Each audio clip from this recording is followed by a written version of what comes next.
Right. What is up, you savages? This is the Protect Your Neck podcast. I'm your host, Dan Tom, analyst whose work you can find over at MMAJunkie.com. And on this here program, the Protect Your Neck podcast, we break down high-level MMA, but in a slightly different way. We don't timestamp these too much, but yes, it's going down in the year 2020. Something called COVID-19 is going around, so we're finding different ways to entertain, and it's actually been a delight. These shows have been fun. I get to bring on a fun co-host, a guest co-host, and this time it's a returning guest co-host, one of the hostess with the mostest, one of my favorite people in the industry. You guys know him. It is at Lynch on Sports, James Lynch. What's up, What an James? intro. What an intro. Thank you very much, Dan. Happy to be here. Anyone who listens to my podcast knows how much of a big fan I am of your work. So it's great to be on here, Dan. Thank you very much. Oh, no worries, man. A pleasure to have you on. I think I've had you on for one or two before. It's funny that there's so many people that I want to have back on or reach out and have on for the first time. But with the UFC schedule, not picking on the UFC or timestamping too much, but they're a pretty busy bunch. Then you add in the Bellators, which we're glad to see doing well. We're obviously going to be talking about here. They're going to be taking the spotlight. But you fix all these in, and the schedule tends to get busy. And in fact, again, not to timestamp too much, but the schedule toward the end of 2020, which is the year we stated we are in, may get busy again. So it's good to kind of stretch our wings. Take a good account of how we got here, folks, as fans, if you're a fighter watching or if you're a fellow media member or colleague. I think it's healthy for all of us, no matter what sect of MMA, to take a breather and appreciate history. Right, James? Absolutely. And, what a time to talk about Bellator, because I think we forget, we know the Scott Coker era of Bellator, but there's a whole other section of Bellator before that under Bjorn Rebney that often doesn't get talked about a lot. So I'm glad to sort of dive in here and look at sort of the grand scope of Bellator as a promotion, which has gone through a lot of changes over the years. Yeah. And James, off the top of my head, we don't have to get exact with dates or anything, but me and you've been, it depends how you look at it. We've been following the sport for quite some time, but at the same time, I don't think either of us are like UFC 1 or UFC 10 guys. But what I'm trying to get at is the timeline gets a little shifty in perspective the longer you follow the sport, correct? Because like you said, there is this whole other era of Bellator that didn't happen. And when I was looking back to go over these dates, which I'm going to lay context, a little brief historical here in a second, like I did with the WEC show, you look at these, and these names like Bjorn Rebney are commonplace for us, right, James? But you're like, there's a good sect of fans out there that might not even realize who that name is, or what Bellator did and were responsible for in the early days. Yeah, and it's got such a different history than the UFC, where they've been on different networks. I remember when they were on ESPN Deporte, John Anik used to be a commentator for them, believe it or not, back in the day. Like, those are things the average fan probably doesn't know. There's also been a handful of UFC fighters who fought in Bellator who had like one or two fights and are now in the UFC. Jack Hermanson, I was previewing a fight of his against Chris Weidman a few weeks ago. Forgot he lost in Bellator. Travis Brown, Chad Skelly. I mean, the list goes on of just fighters that were brought in, I think, for one or two fights, and then for whatever reason they weren't sort of a long-term option for Bellator. So that's the type of stuff I find fascinating, just because you forget just how many fighters have competed for them, and again, just the changes they've had from going to the tournament format to being under Scott Coker to bringing over a wealth of fighters from Strikeforce and from Japan, and it's been a cool ride to watch Bellator. And for me personally, back when I first ever sort of got involved in this sport, when I was at Fight Network, I used to cover a lot of the Bellator cards, so it was really cool for me to see that and sort of be following along week to week as every card sort of goes on. So that when we, talking about, which topic we should go over, this was one that was really cool for me, because Bellator is something I've been a fan of for a long time. Yeah, me too. And it's crazy because, you really can pick over different eras. And before we get to the picking part, because again, if someone's reading the top, the show title for the YouTube video, thank you guys for joining us. Or you're listening on audio on iTunes, thank you guys for joining us there. Of course, it's called Top 5. We will pick top 5 fights. I'll get to how we do that here in a second. But while we're on this really juicy topic of history, I like where we're going here, James. Let's just lay it out for the listener, shall we? So Bellator is actually founded in 2008 by, of course, Bjorn Rebney. By the way, little fun fact, I don't know if it's still streaming on Netflix, The Winnebago Man. It was yeah, that is a cool fact. Yeah, about a decade now ago. Wow. Now, again, it feels like Netflix was still kind of a couple of years ago, but no, it's been popular for a minute. But yeah, there was probably about 10 years ago, Winnebago Man, and it was essentially one of the first viral mess ups. You didn't catch a lot of mess ups and bloopers back in the day. You got those classic Bill O'Reilly or George Bush ones that everybody points to, right? Winnebago Man was of that similar ilk, but even earlier than maybe those two cited ones. Anyways, not going to go into Winnebago Man trivia, but it is crazy that guy was Bjorn Rebney was his son. Although Bellator was founded in 2008, their first show doesn't actually kick off till 2009, like James said, on ESPN Deportes. By the way, James, interject to add color anytime you want here. Oh, absolutely, yeah. And January 2013, 2011, I should say. This is when I'm really becoming, and we'll touch on this more, but I'm really kind of locking much more into it. I do remember actually the first Bellator commercials, like seeing the logo and the helmet and like ESPN Deportes. I'm like, do I have that channel? Can I get this channel? But I really start tuning in much more about 2011. They go to MTV2. Everybody remembers that. It was only about 2 years they spend on about MTV2. Because in 2013, then they go to Spike TV, and now they're on Spike. So again, there's very... Even before that, I'll mention this. Don't mean to interject. Please they go. were on... Do you remember they were on a network? I think it was called... what the heck's it called? It was like... I was going to say Plex, but that's not it. It's called something Epix. They were on Epix network for a bit. I think that in between, I think MTV2 and ESPN Deportes. So for a bit, they were on that channel, which like in Canada, we didn't have that. So to give a little Canadian context here for your listeners, I'm sure some of them are Canadian. This used to air on The Score in Canada, which is where I work now. But The Score used to be a television network, and they used to broadcast a lot of MMA fights. So The Score used to hold all the Bellator events. And I think they were on tape. Actually, no, they weren't on tape delay. They had them, I think, the night of. But Bellator used to be on The Score, which was kind of cool. So it's kind of coming full circle here for me. No, that reminds me. Now I'm not technologically inclined now, but much less then. But I remember having a specific time having trouble watching those Epix fights. Maybe it was because of my cable setup. And also, James, I believe a lot of those were the outdoor fights too, around that era. Yes. Because when I go back and watch them now for tape study, I was like, where was I? I remember these fighters. I remember watching MMA during this time. These were the fights that I couldn't track down on Epic. So thank you for filling that hole for me. See, everyone's learning. No problem. You know, it's funny you mentioned the outdoor shows because I remember I had to do we used to do recaps at Fight Network when I worked there, and we'd sort of recap like sort of any notable fights in the prelims and then obviously the main card. And it would be like a 3-minute recap. But I remember you would watch the card because it was outdoors, and there was a point when it was light out, and then by the time I got to the main event, it was dark. And you know, one of the fights that I remember that was outdoors was Patricio Pitbull and Wilson Hayes. And Patricio Pitbull knocked out Wilson Hayes, and this one Hayes was fighting, I think at featherweight. He would have been because Pitbull never moved up or down a weight class. And I just remember that fight because that was right when it was starting to get dark, and they had all the lights going. And I think earlier in the day they had some fights where it was outdoors, but that's just something you don't see too often. And Bellator has not done an outdoor show in the Scott Coker era, to my knowledge. So I thought that was kind of interesting. Dude, yeah, no, totally. That was his second fight with Wilson Hayes. First one he won by unanimous decision, and he got the knockout the second time around.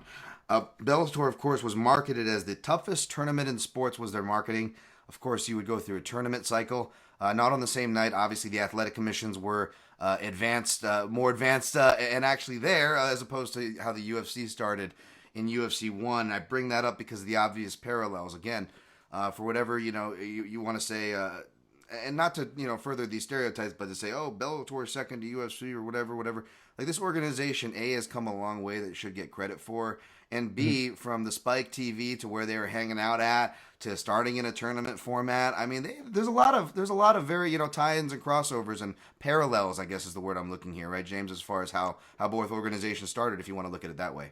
Yeah, and I like the tournament format. A lot of people said it was kind of getting stale because some of the cards just were not very strong. They'd have a decent main event that was part of the tournament, and then the rest of the card would kind of be so it was tough for them from that perspective. And the other thing they ran into trouble with, and I know we're going to get into some of the fights here, but I remember when Eddie Alvarez lost his lightweight title to Michael Chandler, they're like, you got to go through the tournament again, and he's like, what? Like, are you crazy? I've been champion for a while, and you're making me go through the tournament. So there was, and I think they had to amend that, if I'm not mistaken, where they said if it was a close fight, they do a rematch, but there were a few holes that didn't work with it. But the thing I liked about the tournament format was that you could have sort of a relative unknown, and they could fight, say, a veteran. I remember Ben Saunders came over from the UFC, fought in their tournaments. That he was a good guy to have in there because you knew who Ben Saunders won. You saw him on the Ultimate Fighter. You saw him in the UFC. He could fight like a Brent Weidman or whoever at the time, and Brent, you would put Brent over, it would put Rick Hahn over, whoever, right?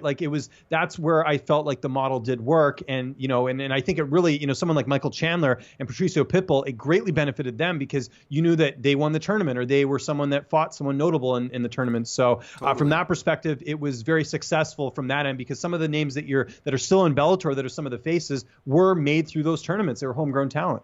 I agree, and I like the tournament, format too. I don't know if we're in the minority, James, there, but it is interesting, right? Because at the same time, I can understand the complaints. I believe they got to season 10 or season 11, I believe, is their last season. 2014, as I believe, is when 2014 is the last year. They kind of do that. Midway through 2014, June, Bjorn Rebney and Tim Danaher both announced their chairman and CEO. In other words, folks, they both announced they're leaving within that same month. Of course, they seem prepared for it because in steps Scott Coker, who we all knew from Strikeforce, and I'm sure we'll give Strikeforce its due in another show. But Scott Coker, with all his experience from kickboxing and Strikeforce, steps in, finishes things out, and again, kind of like we talk about at least with American presidents. I'm sure this stands true for any kind of political leader swapping in and out. There's a lot of how much is just blame for the administration before them, James, and how much of it is excuses. But I would argue that people should give Scott Coker a little bit of a break as far as, looking at what he had to kind of deal with and build with the roster. And you look at what he's done now, say what you will about it now, it's really come a long way as far as growing from that tournament era.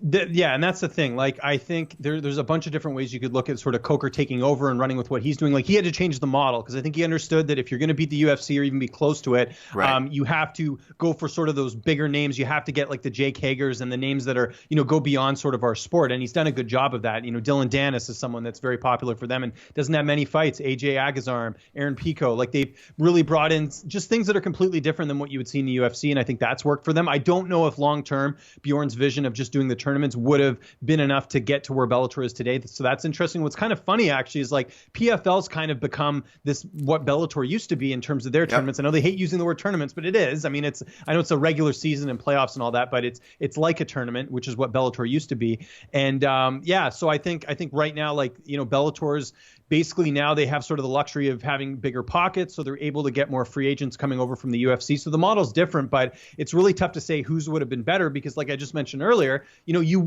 don't think Michael Chandler would have gotten to the level he's at now if he didn't have a tournament, right? Absolutely. So you can look at it in a bunch of different ways. And the other name I'll mention that departed from Bellator from the original regime, Sam Kaplan. If you remember, he was I think one of the VPs. He did the podcast with Jason Floyd, the MMA Insider. Sam is like a wealth of knowledge. Used to work for, I believe he worked for Showtime before that, like with Elite XC. So he's a guy that had a wealth of knowledge as well, and it's he's just someone that knows the history quite well. And actually, quickly, I'll just mention this: Sam is actually a big reason a lot of those Russian fighters came over early on. If you remember, they had like Alexander Shlemenko, Tiger Sarnovsky. That was all Sam Kaplan. He had connections, I believe, through. I think it might have been when he was working with M1 as well, and that sort of led to them bringing over some of that talent that we saw over there. So credit to him as well, because I know he played a big role in some of the early sort of names that came through Bellator. James Lynch dropping knowledge. I was actually just wondering about that today because I was thinking about that as when we were talking about parallels, and I'm like, okay, I can't remember, was Bellator late to the game with Russians? Because I'm thinking like, again, recency bias, right? I'm thinking about guys like Amosov and whatnot.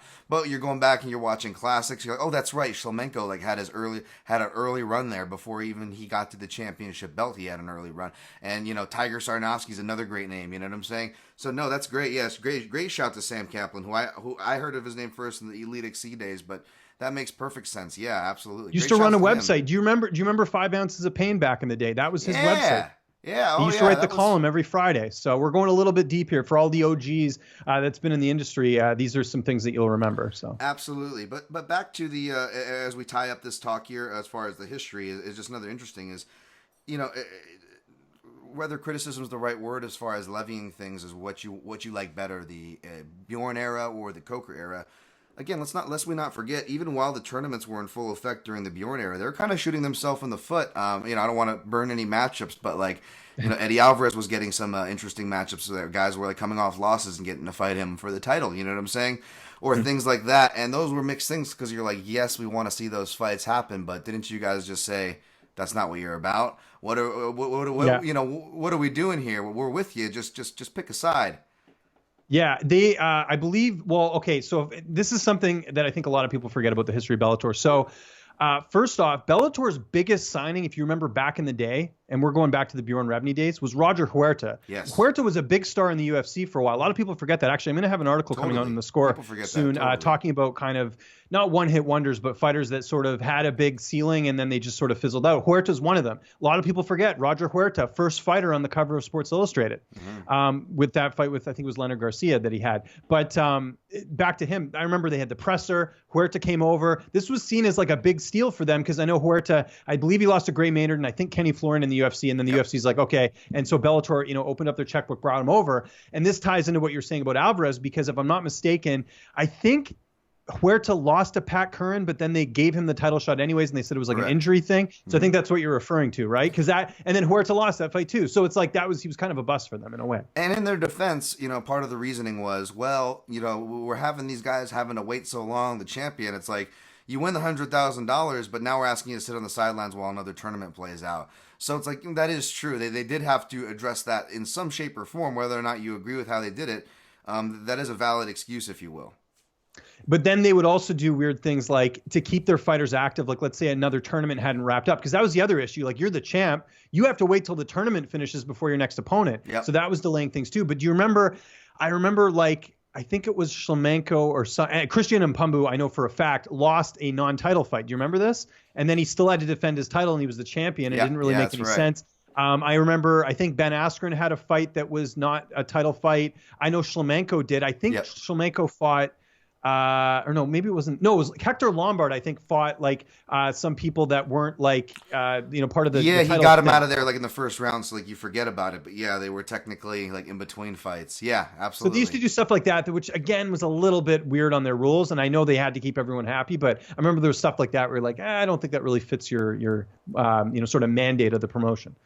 Certainly, but just to cap it off, I think it's a great point, which we'll talk about more as far as what it provided. And the PFL comparison was fair, because that was one of my favorite prospects about the PFL of being able to kind of see those shakeups, so to speak. And I think we would argue from that, on odds perspective, we saw those both in PFL and Bellator. And what's the common thread there, folks? Tournament format, whether you like it or not. It allows for some fun shakeups.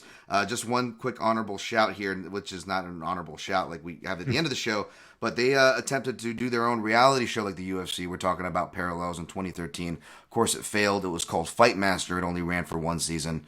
You had about 4 teams and drafting. I didn't watch too much of it, to be honest, even though... I watched the whole season. You did? Yeah, okay. I did. I remember who was on that. Joe Riggs was on that cast. Joe Riggs. Joe Riggs. Who else was on there? Randy Couture and Joe Warren. So the coaches were, I believe, Randy Couture, Joe Warren, Frank Shamrock. Frank Shamrock was the other one. I forgot who that and Joe Warren was one too, right? Or I think I already said Joe him. Riggs. Yeah, you said Joe Riggs, right? Well, no, Joe Riggs was a on the show. He was a contestant. Yeah, he was on the show. Who else was on the show? I feel like I talked to someone recently who was on that show. Well, Tim Welsh, the guy Bronzoulis was on the show. Yes, Bronzoulis. He was in the finals against Riggs, right? But I remember too that who was it? Yeah, who's Sean O'Malley's buddy? Who he trains with his coach, Tim Welsh, isn't that him? That's right. He was. Yeah, See, he was on that show too. There was a lot. What the heck's his name? Eric Scallon, who's one of Dustin Poirier's training partners in Louisiana. He was on there. He's like a regional fighter, not no one like notable. But yeah, they had a lot of but the thing that show, I did watch it, not super entertaining, but the problem with that show was I think the winner got a title shot. That was the whole thing, right? I think, they got a contract. I was trying to remember what happened. I know it was Bronzoulis and Riggs in the finals. Right. And then I think Riggs won, and then he left to go to the UFC again. Yeah, that was really weird. Maybe because the show falling apart. I know it didn't have the success. I don't know if that had to do anything with the contracts or negotiations from that. But as you're saying this, I actually remember the show much better now, because I remember a big tidbit piece of drama that actually affected people that I know and places, which I'm not going to go into here now. No, for sure. But actually, you know what? On that note, let me timestamp this and let us get into our top 5. And we're back on that note with the top 5 we've been building toward. Of course, for these top 5 shows, me and the guest co-host, which today, of course, is James Lynch, we're going to go back and forth like a tennis game, going from 5 to 1. There will be crossover usually, at least 1 or 2 per episode. It seems like there's an average there, which is fine. It's because these things are probably deserving. Although I will say and remind people, this is our top 5 list. James is going to be his top 5 list. Whatever your top 5 list, that'll be your top 5 list. It's okay. We don't need to go to war over it, but we can have a lot of fun discussing it, right, James? We certainly can, and it's inevitable. Any top five list you do, I do a lot of articles that are top five. You always get people saying, "Well, actually," or all that stuff. So it is what it is. I'm ready for it though. Well, let's do it, and I can't wait to hear your list because there's so many fights to go through. So I know we're gonna have some different picks here. It's gonna be great. And to kind of help that valve a little bit in this kind of a format, whatever doesn't make James's list that it's close to, whatever doesn't make my list it's close to, we're gonna get to that in the honorable mentions list. Where of course, if you ever want us to send them into the show. I was like, well, write them in. What day are we in, Dan? Oh, electronics, Dan. Yes. If you want to send them into the show, come hit us up at all the social platforms. At least I made that easy. It's at the PYN Podcast, whether you're on Facebook, Instagram, or Twitter. Won't spam your feeds. I only post when we're trying to get top 5 recommendations or when the show is out itself. So thank you guys for bearing with us. Thank you guys for subscribing on YouTube and just sticking with the show. I know all the shows are kind of going through some changes during this time, so it's been fun, but it's been frustrating too, I'm sure, for some. So at some parts, so having this kind of valve, if you will, is just nice to use, man. Yeah, it's been great. All right, James, I'm gonna let you go first. Usually, I let the guests go first. If you want to go from number 5, and what did you get for your number 5? Number 5 is probably the hardest one I had choosing, for what that's worth. Well, first, let me just mention that when I decided to choose these fights, I sort of went with fights that typically were like back and forth or entertaining as a whole. I didn't go for necessarily finishes because, I mean, if we wanted to go with knockouts, there's a ton of knockouts we could look at, that were historical. Emmanuel Newton spinning back fist over King Mo, or something like Henry Corrales' knockout over Aaron Pico, something like that. Those are, I know, fights that are fresh in people's minds, but I went more with fights that were all at war. So my number 5 pick, and I don't know if this made your top 5 at all, LC Davis and Hideo Tokoro, Bellator 135. Now, the reason this made my list was a couple reasons. It was a great fight. First off, for two fighters that not super well known. I mean, LC Davis had a career in WEC, Hideo Tokoro, a veteran of a lot of different promotions. But what was so cool to me is this fight just came out of nowhere. And if you watch that Bellator 135 card, it really stole the night for two guys that really aren't that well known in the grand scheme of things. And they really brought it. This was an all-out war and a fight that I added on this list not only because it was a good fight, but because it's from two guys that you didn't really expect it from. So if you guys have the chance, go back and watch it. I believe this was on Bellator. They did their top 20 firefights and made that list as well too. So you can watch it on there on their YouTube channel. But this was just a great fight, and it was one of those fights again that just sort of snuck up on us. And really, it's the type of fight you would want to show fans that are casual and are like, I want to watch a good fight. This is it. Just a lot of really good technique back and forth. Oh, absolutely. Hey, people listen to this podcast, that's on my list. I believe that was on my on another top 5 list. Maybe top 5 bantamweight battles, I want to say. Either way, it's absolutely it's awesome. We just not the timestamp. The previous top 5 show was top 5 WEC fights. WEC is not around in 2015 when Bellator 135 goes down. But this is like a total WEC fight. I mean, first of all, LC Davis actually did fight in the WEC, but WEC was good about bringing over and utilizing their Asian talent in matchups. And this was one of those perfect storms that you would see there. But this is Bellator's to behold and take credit for, because this was an awesome matchup. And by the way, forgot to mention, Davis won a split decision. This was back in 2015. Just great fight, though. Like, it was one of those fights where, it was a split. Sometimes when you see that, you're like, oh, really? Like, did the judges screw this one up? There was no loser in this fight. It was such a good matchup for both guys. Neither guy went on to, win a title or anything, but it was one of those sort of fights that you don't really think of when you look at the history of Bellator. But I remember watching at the time being like, that was friggin' awesome. Absolutely. And one of the things, I mean, and again, we're giving Bellator plenty of due here, so it's not like anybody can accuse me of that. However, I will come clean, James, and I did not watch Bellator regularly until I started covering it. As a fan, I watched it strictly as a casual, even when I was a hardcore. That's not a knock on Bellator. I wasn't hating on them. It's just for many reasons that was my situation, right? But this was one I was lucky enough to catch live, man, and I'm so glad I got to catch this one live. You watched this one live as well? Or at least not there, but I did. Actually, I'm trying to remember. I either watched it live or I PVR'd it and I watched it later that night. There was a period when I was single, and so I would actually I'm trying to think, 2015. I would have been in a relationship then. But I was just thinking in general, there were times when I would have to prioritize going out with my friends and then PVRing stuff and watching it later. This was not one of those times. So I did watch this live, yeah. Yeah, this was this was awesome. And one of the things that you remember so much and you don't realize, and I went back to rewatch, and there's some knees and kicks, and it's crazy because it's coming from the grappler Tokoro, who was an aggressive grappler, an athletic guy at that. Especially when you look at the miles and his age, us Asians age pretty well, but Tokoro had some miles on him. But this was you couldn't accuse him of his miles getting in the way of this. He gave everything and was able to actually knock LC Davis's teeth out to the point where they were kind of just hanging out in his mouthpiece. And if you go on YouTube, I don't know if Bellator has this on YouTube, but they'll have a Jimmy Smith excerpt where he was just saying, again, this touched Jimmy Smith as well, where he was like, I saw him open his mouth guard and there was just crushed teeth just kind of sprinkled about the grounds of the mouth guard in his mouth, blood coming out. And Jimmy Smith was like, production has us queued up to do a post fight. This is in between while they're on commercial, and says, dude, we can call audible and cut it. Like, you can't talk right now. And LC Davis is like, no, I fought my ass off to get that win to talk to you. I'm going to talk to you and get my shine, because he knew, and I'm sure you can appreciate, James, that how important those interviews are and Big having time. that moment is. Gotta get that mic time. You can't accuse LC Davis having crushed teeth and still want that mic time. Give him his mic time, baby. Yeah, no, for sure. And glad. Yeah, it was just, again, it's one of those fights, like when you think of LC Davis's career, you have to mention this fight because it was so significant for him. Absolutely, and also just a great showing of Japanese MMA, who, I've talked about it before. They stereotypically, and sadly there's statistic truth to it, they don't typically do well. And although Hideo Tokoro still lost this fight, don't get me wrong, he made a really great showing as far as, a guy who, if you were a hardcore and you watched him over in Japan and you were telling your friends, like, no, this guy can scrap, he didn't let you down. He didn't let you down that night because he came to fight. That was actually my number 2. So I will shuffle accordingly here. And I will jump to my number 5, and I guess we'll deal with that bridge when we. See, now I'm even more curious. That's your number 2, because I know there's a fight in there that you probably didn't. Well, maybe you got it. We'll see. Because there's one fight on my list here that a lot of people forget about, and it's one of my favorite fights of all time.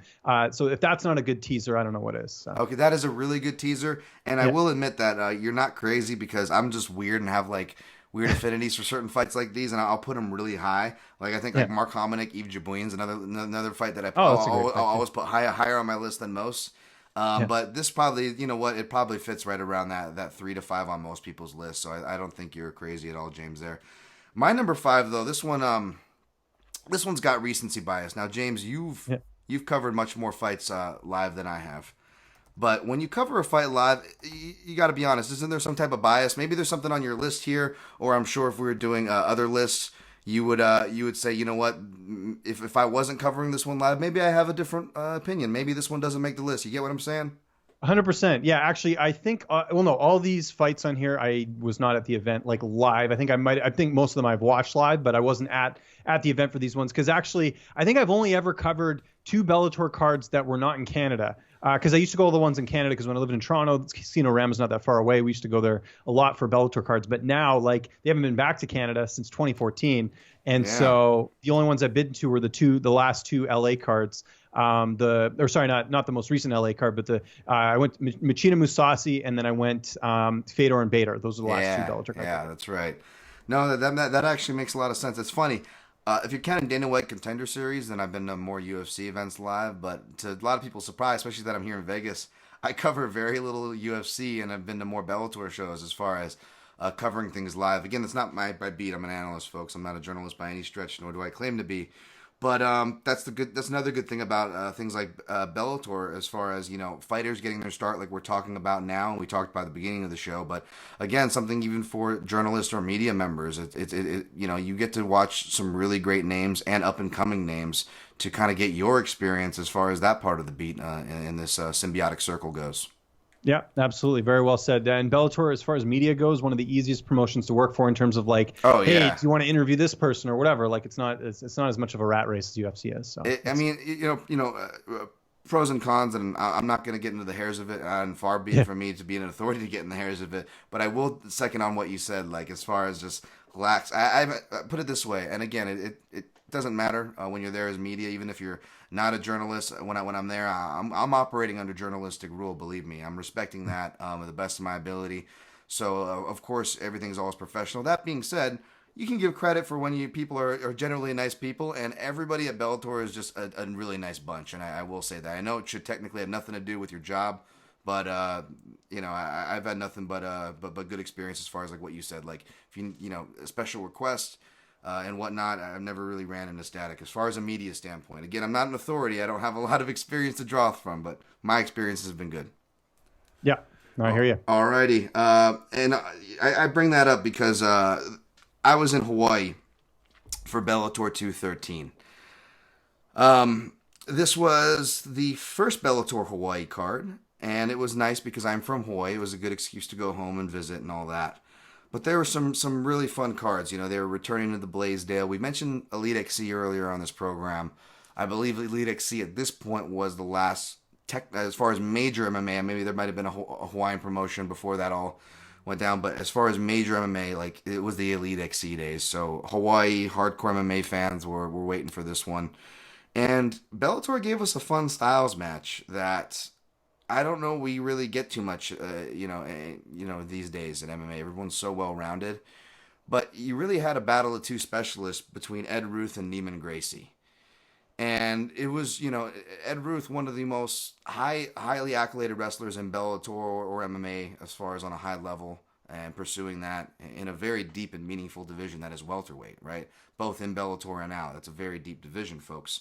And you got Neiman Gracie, who I thought it was just, I'll be honest. Like when I was looking at this, I'm like, okay, I could tell you who's not winning.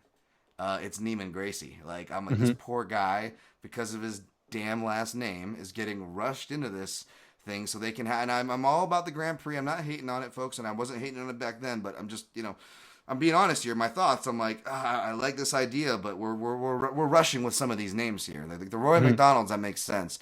The Douglas Limas, that makes sense, obviously. Even the Michael Page, it's about time. But Neiman Gracie, I was like, oh, are we doing him any favors here? I don't know about that. And even Ed Ruth, who you could make that argument, especially after this fight, but there was a lot of hype on Ed Ruth, right? So I was right there with the hype train. I picked Ed Ruth to win this fight, James. And I'm watching, and boy, was I surprised. You get Ed Ruth, and he's not afraid. He's going right into the lion's den, man. I mean, he is fighting right inside of Neiman's guard, not scared at all, showing off his base and balance. Neiman's trying to do these crafty sweeps, and we're just seeing these really high-level scrambles if you're a grappling fan. And as the fight goes on, we see Ed Ruth start to gas out, and it's crazy because this is one of those fights where, I point to this fight, I pointed to Darren Wynn, a couple of his fights. Having those high-level credentials, and even coming from a high-level camp, is not enough these days. You can't, even if you come in with the quote-unquote, wrestling is the best foundation. I'm not going to argue that, but I will say that wrestling may still be number one, folks. But it's not a big chasm. People are learning how to wrestle and deal with wrestlers. We saw that with Darren Wynn and Darren Stewart, and we saw it with Neiman Gracie and Ed Ruth to the point where Neiman was hitting double legs at a certain point and taking Ed Ruth down midway toward the end of that fight, folks. And Neiman Gracie ends up getting the submission, the chain, and the exchange. You got to go back and watch it for yourself. You won't be wasting any time. And I did not expect it coming. Maybe that's why I felt like a dummy, but I was just like, wow, that was a great fight, and Neiman Gracie proved me and many wrong.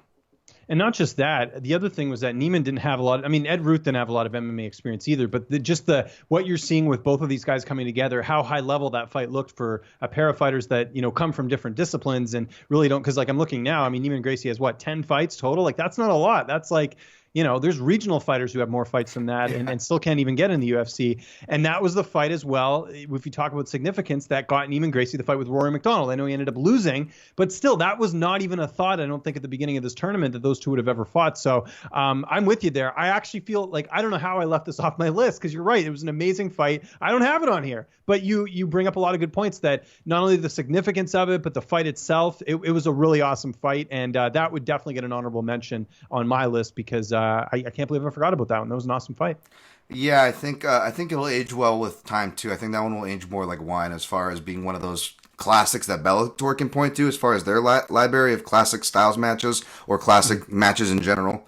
But yeah, probably one of the more newer ones on my list. I usually try try not to go too new, people that know me. But that was my number 5, sir. Your number 4, Mr. Lynch.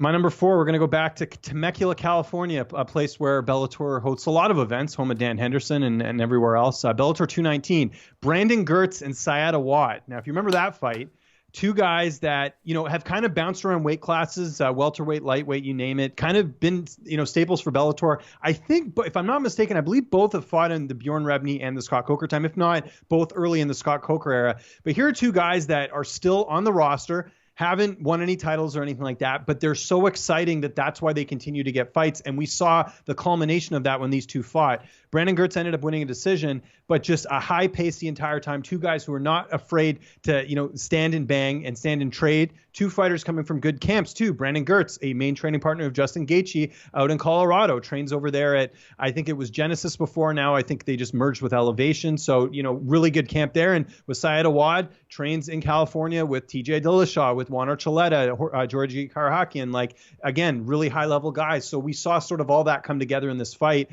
And, the implications for this was not necessarily a title shot or anything along those lines, but it was a significant fight for both guys and staying relevant and keeping that stock up of being entertaining. So if you guys haven't watched it, early on, these guys were throwing. And the thing I loved about this fight, Dan, is that even in the third round, they're still throwing leather. And it, the cardio was just at Brandon trains at Elevation. Syed, obviously, their camp is focused very much on strength and conditioning. We saw that on display in this fight, and it was just such a classic matchup.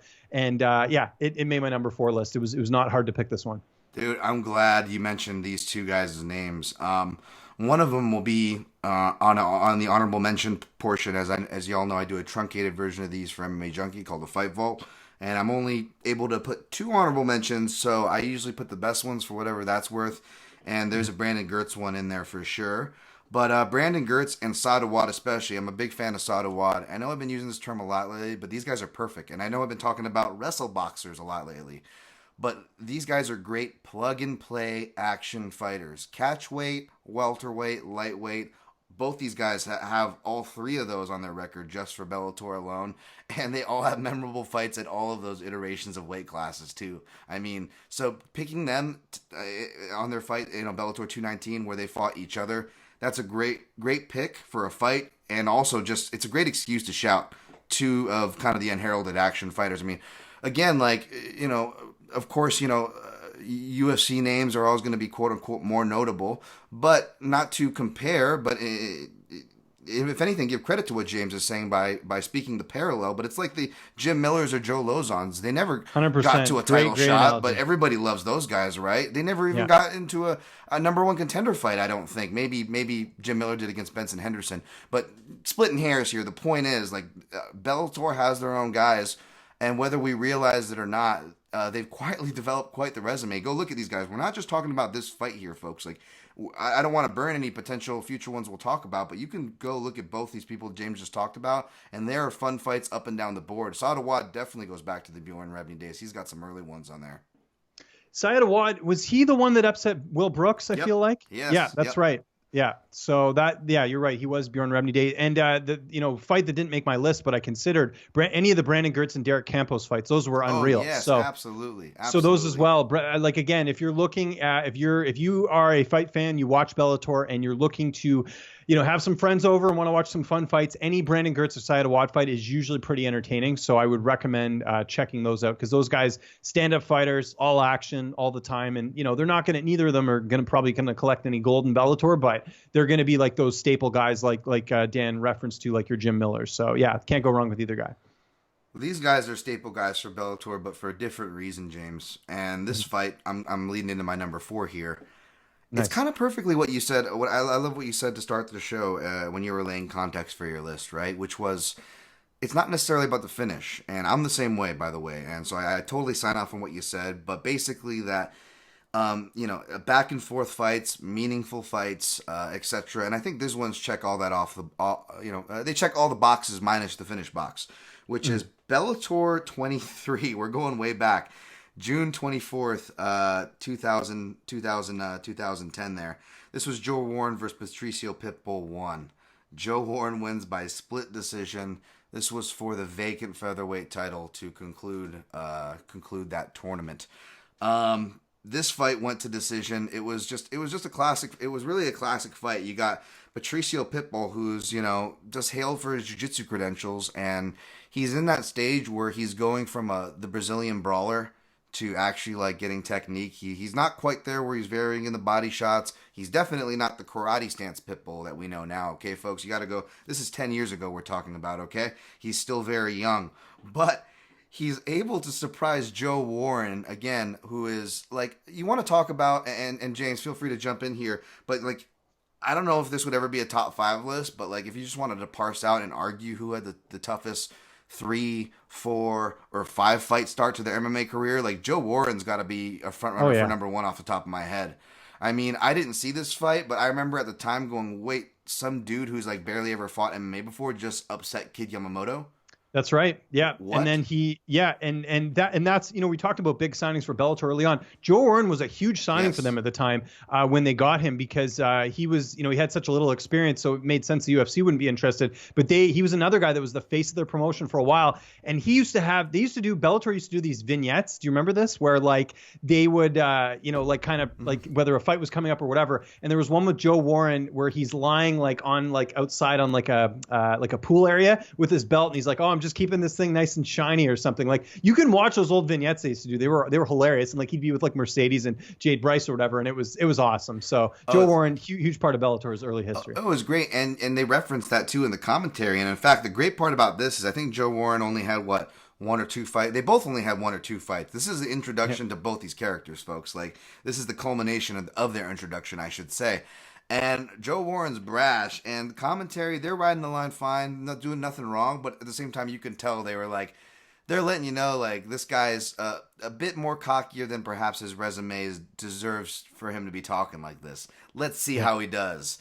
And everybody was pretty skeptical, even after he, granted, he did suffer 1 loss, whereas Pitbull was actually the undefeated fighter heading into this one. Of course, Joe Warren, he said he didn't tap against Bibiano Fernandez, but he wasn't going anywhere. It was a verbal. It was stopped justly, okay? But yes, Joe Warren actually had that loss, but even despite the good things that he did, people were still doubting him. And in comes, the jiu-jitsu guy and takes down the Greco-Roman world champion. World-class wrestlers kind of thrown around, but Joe Warren's one of those guys in MMA that can carry that title in without shame. Wrestling was his thing. And he just got taken down. Not only does he get taken down, he gets smashed on, both on the feet and on the ground. Jason Herzog, who 10 years earlier, credit to Jason, you could have said that he stopped it and he's using maybe a slightly different version, but Jason Herzog is doing one of the things why I like him as a referee. He's one of my favorites. And he's saying, move, fighter, move, fighter. Joe Warren's flattened out on his back, taking punches. It should have been a 10-8 round easy, but this is 2010, folks, where 10-8s, for whatever reason, aren't given out. I mean, 2010, by the way, this is the same year that Gray Maynard versus Frankie Edgar 2 happened. It's like the only 10-7 you could argue in MMA happened. You know what I'm saying? So these scores aren't given out. Round 2 is pretty close. The first half of the round, literally the first half, up until the 2-minute 38-second mark, I believe. It's all Patricio Pitbull. He doesn't have Warren in as much trouble as the first one, but it's all him. And then Joe Warren finally gets his takedown and spends the rest of the round on top, punching. Joe Warren, wash, rinses, repeats. Sorry, I can't talk today. Wash, rinses, and repeats in the 3rd round. Of course, again, folks, this is a tournament final for the championship, so it wasn't 5 rounds. This only went 3. In my mind, it probably should have been a draw. If not, you could have really made an argument as well for Patricio Pitbull. One judge did give it to Patricio, but the other 2 went 29-28 Warren. Small side note as I went to rewatch this one, James. You know how sometimes when it's a close decision, especially if it's like one where it shouldn't be a split decision, and the fighter like hears a card go against them, where like him and his camp like, what? I thought I had this won. They get worried, right? But then you hear like the 49-46 card, or you hear a 30-27 card, and you see the fighter nod their head before right? Because they know, they do the math. They go, oh, okay, there's no way. Okay, maybe you can make an argument that they gave him 2, but there's no way they gave my opponent 3 rounds. So the fact that I just heard 30-27 means the card is going to be for me. Right. Yeah. Okay. You do see that a lot. Yeah. Right. Now, if you go back and watch the decision, before they announced the card, they actually announced the judge's name. And when they say the judge's name, there's a pause, and you see Joe Warren. Yes, he goes starts celebrating already, and I'm like, wait a minute, why does that judge's name make Joe Warren immediately start celebrating? There wasn't a score, Red. It was a legitimately close fight that probably should have either been a draw or maybe gone against him. Why is he so confident? And I know I'm going into the weeds. I don't have an answer for you folks. Spoiler alert. But I noticed that, and it just seemed really funny to me. I'm like, should investigate that. Maybe they trained together or something, or he knew him, I would imagine. It was totally, and again, I know I sound super tinfoil hat, and you can go ahead and throw the Eddie Bravo title on me. I'll gladly take it. But don't do it without going to watch this fight, because it's I need to rewatch that fight, because I remember I watched that live at the time and I thought Pitbull won. I just went, actually, when you were talking, I went on to MMA Decisions. I noticed, I guess because the fight was so old, they didn't have anyone submit scorecards. That's usually how I determine like whether a fight was, made the right call or not. But I'll have to go watch back. I wonder, because I know even still interviewing Pitbull to this day, he'll bring up that fight and be like, yeah, I definitely won that. So I'm curious. I have to go back and watch it, because I feel like when I watched it at the time, I thought Pitbull won, but because, Warren was like their guy, he's their company guy too. So I don't know if that played a role. So it's, we'll see. Not to discredit Warren. He's had a great career. Yeah. 2-division champion for Bellator. I mean, that's tough to do, but it's just, I'd have to go back and watch the one, but great pick for that one. That's awesome for sure. Thanks. And in fact, no, I'm not trying to throw shade at Joe Warren. In fact, I really wanted to get him on this list because I love him for this brashness. There's like a weird line you can cross with me where like, I don't like things. I don't agree with things. For example, Colby Covington. Do I agree with him politically? In no sense or form. But watching him piss people off, I'm not going to lie. Part of Dan Tom kind of gets a bit of a giggle out of that. I know you can call me a bad person. I'm just being honest. That doesn't mean I believe or support or anything like that. But I felt the same way about Joe Warren. Like, this guy won me over. At first, I was like, who is this guy beating my dude, Kid Yamamoto? So in no way am I trying to throw shade, but just to cap that note, the judge's name was like Ken something. It wasn't a recognizable name. And again, this was Joe Warren, who was really early in his MMA career, so it's not like you're in some regional show, you're a veteran fighter, you hear 2 whack scorecards from like some random names, but then you hear like Marcos Rosales or some other name that's recognizable, and you go, oh, thank God. So you can't even say it was that case, because again, Warren not a veteran enough to know the names, and this guy's name, I don't even know this guy's judge's name, for whatever that tells you. So interesting stuff. Absolutely. Yeah, I'll have to go check that out. All right, number 3 as we work past that. My number 3 was easy to pick. Did you have trouble picking your number 3, James? I didn't. No, when you told me about this, there was a couple I sort of had in mind, and then I dug a little bit deeper, and then I was like, okay, there's some I was going to stick with, and then some I just kind of swapped in and out, and no, it wasn't too bad for me, to answer your question. But let's hear your number 3 first, or did you want? We'll do the Chinese fire drill. That's fair, because I don't have a number 2. So let's. You sung my battleship. Oh yeah, that's right. Yeah. No, but this was speaking of wrestlers, speaking of guys who have shticks that might not have been popular, whether they were shticks or they were just that confident, which I think they were just that confident. And this was Ben Askren.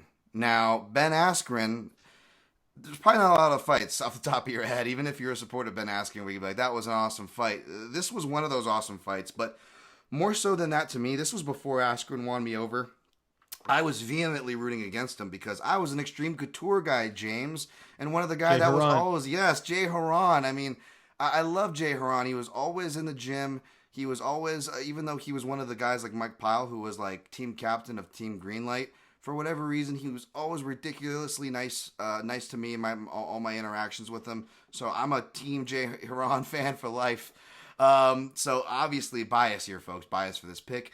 But yeah, I was so biased. I'm rooting for Jay, and even when I go back to watch this fight, it's hard to like put the bias aside. I'm still gonna think Jay Haran won this fight. I'm gonna love to throw the ball to you here in a second, James, to hear your opinion. But this was, of course, at Bellator. Whoa. Not 2. Wow, I wrote the wrong thing on there. I actually don't have it pulled up for me because that's how good. I will find it for you. That's the power of the internet here. But yeah, I remember that fight as well, and that's another one I got to go back and watch because I feel like at the time I might have had Haran winning that. It was close. It was very close, and of course that would have been Askren's first title defense, I think, because we were talking about non-title fights. Yes, that's right. Ben Askren fought Nick Thompson, the GOAT Thompson, after he won the title because the tournament was still wrapping up. Do you remember this? Yes. Yep. So he beat Lyman Good for the title, and then he fought Nick Thompson, then he fought Jay Heron, and that was a split decision. That was Bellator 56, by the way. 56, that's right. I had a different. So let me just look as we have the time here. I'll quickly look up and see if any media put any scorecards in for that fight. Heron, let's see what they say here. And it's one of those fights, I believe, that everyone can agree that they pretty much all had it even, regardless of what rounds you scored, had it even going into the fifth kind of. It was one of those fights. So it was only people from Sherdog, and they all had Askren winning. So that's interesting. Okay. So I'd have to go back and watch it, though, anyways. But funny side note on that fight. So when Askren beat Lyman Good at the time for the title, that was a fight where Askren took a lot of damage as well. If you remember, his face was kind of like purple in that one. Yeah. I think it was that fight or was the Heron fight. I can't remember. But I remember after the fight, no, that might have been the Heron fight, actually, now that I think about it. But there's a funny, like Askren, you could see the personality early on in him. But there was, after he won the title, they were asking him about, who's next or whatever. And Askren made some joke about Jay Heron. He says, I saw Jay Heron in the back. I better not talk too much smack or he might smack me or something. Like he made some joke about Jay Heron, I remember, after one of his fights. And I thought that was cool. And just the way he said it was really funny. I'd have to go find the soundbite, but he did it a lot better than obviously how I said it here. No, I remember that too. And I think it was the Lyman Good fight because when I was doing my tape study, I remember watching that. And I think that was a less controversially scored win for Askren than this was, despite him looking visibly worse. Because you can trace the damage down, and the rest of the rounds were dominant, right? And the damage actually came to a knee, and it was one of many knees that Askren actually ran into. I went back to watch all of his fights a couple times, but specifically before the Jorge Masvidal fight. And I remember one of the things ultimately siding with me to pick against my guy Jorge was not just a stereotype against Jorge against wrestlers, but that Lyman Good fight in particular that you just referenced, James, like watching him just take this hellacious knee and keep going forward. And I'm like, Ben Askren just has one of those chin / like skull structures where he can take knees. All right, I'll pick him against Jorge Masvidal. Yeah. But I don't think, that wasn't a bad, like, listen, people were like, I was picking him out. Like, look, Masvidal had struggled with fighters that were able to take him out of his element, whether it was Maya or Wonder Boy. Like Askren had that type of wrestling where he would neutralize guys like Douglas Lima or whoever, where they couldn't utilize their weapons. So that, I don't think, like, going back, I think nine times out of 10, I still would have picked Askren, right? So it's true. But yeah, this fight was a close one. And again, folks, this fight took place in 2010. If it's in the Bellator 30s, okay. So again, MMA judging. This is the era. October 2011. Yeah, to be exact. Yeah, this is the era where if you're on the ground, even if you're not doing damage, you're getting the round. Or if you're on the feet like Diego Sanchez and you're hitting air, but you're coming forward and swinging really, really hard and looking like you mean it, you're gonna get that round. Like, whether you agree with it or not, that was kind of the state of MMA judging. 10-8s were not being given. Damage was not being taken in consideration, especially in comparison to a takedown. So if this fight maybe happens, and I know I'm biased here, folks, but if this fight happens now, like a lot of Askren's fights, it might not go toward him. Maybe not like a lot of Askren fights. I'm exaggerating there, but this one for sure. And I would be remiss if I didn't put this on the list because, again, whether it was a good fight or not, it actually was a good fight. You could argue it was one of Ben Askren's best fights of his entire career.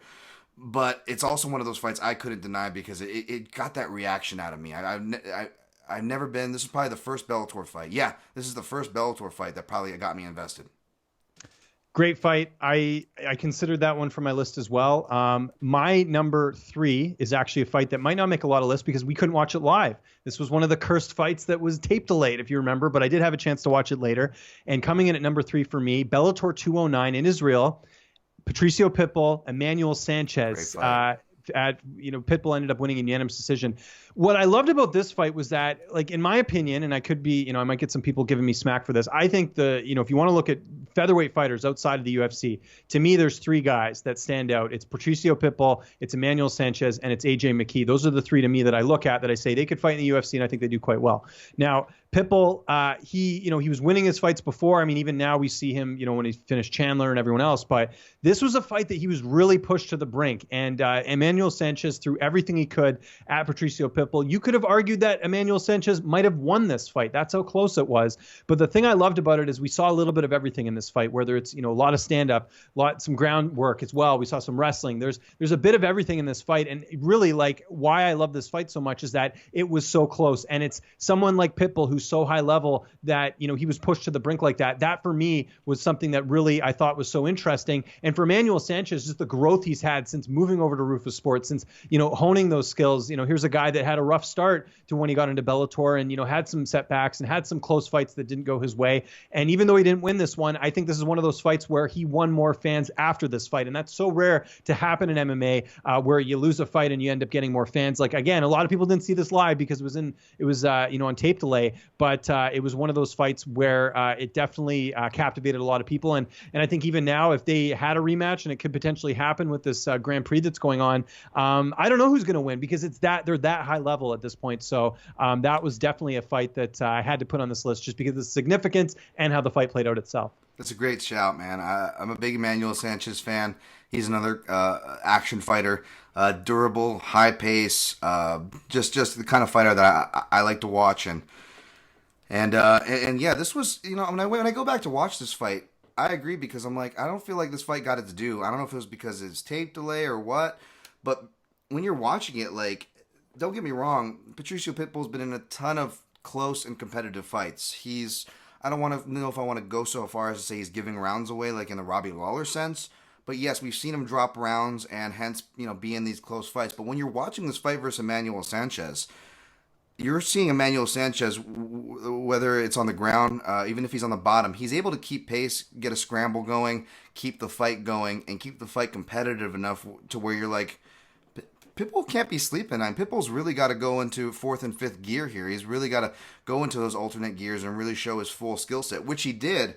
He dug deep like a champion, and I don't think either guy gets credit from it from Emmanuel Sanchez being such a good challenger, who was already deserved a challenger, but really proving it. Or, Pitbull for just showing the depth. I mean, obviously we're going to point to big names like the Chandler win, which was huge, and he deserves credit for it. But, yeah, I don't think he gets the credit for this fight in general, James. Good shout. And I think Pitbull, as far as the grand scheme of MMA, does not get enough respect for the skill that we're talking about a 2-division champion in Bellator, a guy that was not supposed to beat Michael Chandler. He did. He doesn't speak English, so that's, it's a knock on him in the sense that he doesn't get his name out there a little bit more. But I always interview him when I get the chance because, his manager usually translates for me. And he's so skilled, and I wish this guy got more credit because, anyone who says, oh, he'd get destroyed in the UFC, he wouldn't. He's good. He's good in lightweight and at featherweight, and he trains with Henry Cejudo. And how do you think Henry Cejudo's gotten better? It's because he's working with Pitbull and vice versa. That's one of the things, too. Like, I think the Pitbull from a couple years ago that fought Daniel Strauss fought that Emmanuel Sanchez that night. I don't know if he wins. I think we've seen him evolve over the years because if you remember when he started with Bellator, fought a Canadian guy in his debut, Will Romero, ended up winning by heel hook in that one. But he's just gotten so much better over the years, and that was sort of a culmination of the skills that he's developed in getting a win over a really tough guy in Emmanuel Sanchez, who also has evolved as well. So that was what was so cool about this fight. It's like two fighters really coming into their own.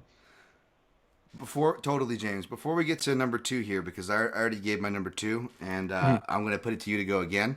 Yep. For one, I think if I were to insert like a last minute number 2, I have a feeling we would still end up at the same one. You can tell me if I'm right here in a second. But just the last thing as we talk about Patricio Pitbull here.